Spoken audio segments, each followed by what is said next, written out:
My name is Christopher Krovatin. I'm the author of two novels, Heavy Metal and You and Venomous, which was adapted into the screenplay Deadlocke and is being adapted into a Dark Horse one-shot comic book by Arvid Nelson and Nick Stakal. That's one of the things that attracts me to Deadlocke and Venomous, is that it really is about evil and about what evil really is and what it's really not. Dark Horse asked me if I wanted to do it. I read the screenplay and I said, yes.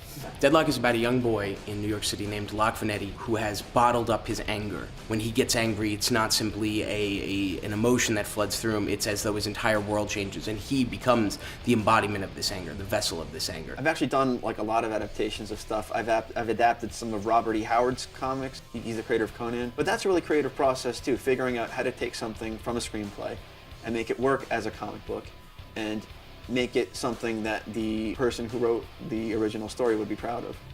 I grew up loving comic books. Mike Allred's Mad Men, Evan Dorkin's Fun with Milk and Cheese, Neil Gaiman's The Sandman, which is, of course, the first example I think I ever saw of comics as a literature. And so that's what growing up for me comics was really about. With a comic book, you have like 30 pages each issue. You have to make this count. We've got the emotionality of the novel boiled down into the action of the movie, but then boiled down into the image of a comic book, which is a really difficult thing to do and is a really admirable thing that Arvid could so accurately and intelligently adapt the screenplay into a single issue that's so good. You can instantly tell Deadlocke is written by somebody who's intimate with New York. It's very easy to visualize. Sure. And easy to come across. Yeah. New York is a character, Yeah. where it's so much Yeah. about being in New York and existing Yeah. as a city here. I love layers of city, because that's such a thing. Yeah. Like if you're looking out here, there's the Yeah. front layer, but then there's one behind it, Yeah. one behind it.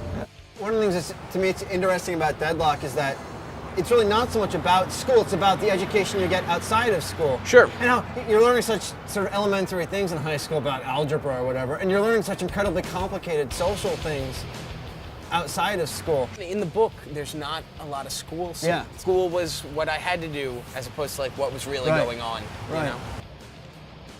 Have you seen Heart of Empire? I haven't. Oh God, Brian Talbot is amazing. What is it? It's Wow. like alternate history. It has something which I really like, which is the mix of modern day technology and Victorian England. It's all about that. Oh my God, Rex Mundi. Your graphic novels have some of the coolest covers, man. isn't you it know, great? Yeah, it was all really one. wonderful covers. Yeah. Rex Mundi is definitely about how do you deal with evil. Deadlocke is really about, I think, someone discovering that there is evil out there. There's a love triangle amongst the characters in Rex Mundi, and then there's sort of a love triangle in Deadlocke as well. I just look at this and my first thought is like 13-year-old Chris would be so okay with this. You know, he would be proud of this. The other thing I thought when looking at the comic book was, again, it was similar to writing the screenplay, is how cool it was to see it.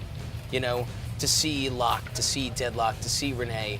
I'm surprised at how much the Locke that Nick drew looks like the Locke that was in my mind. I mean, it's almost like dead on. It's really kind of eerie. How closely does this Locke to the Locke in your...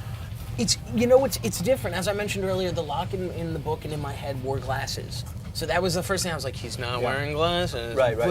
But with that said, I think that's sort of even cooler, is seeing, this character who I've got such a clear idea of in my head, and seeing how other people see him, I tried to make the script or the action of the comic as filmic as possible. I love nothing more than doing a page with absolutely no dialogue.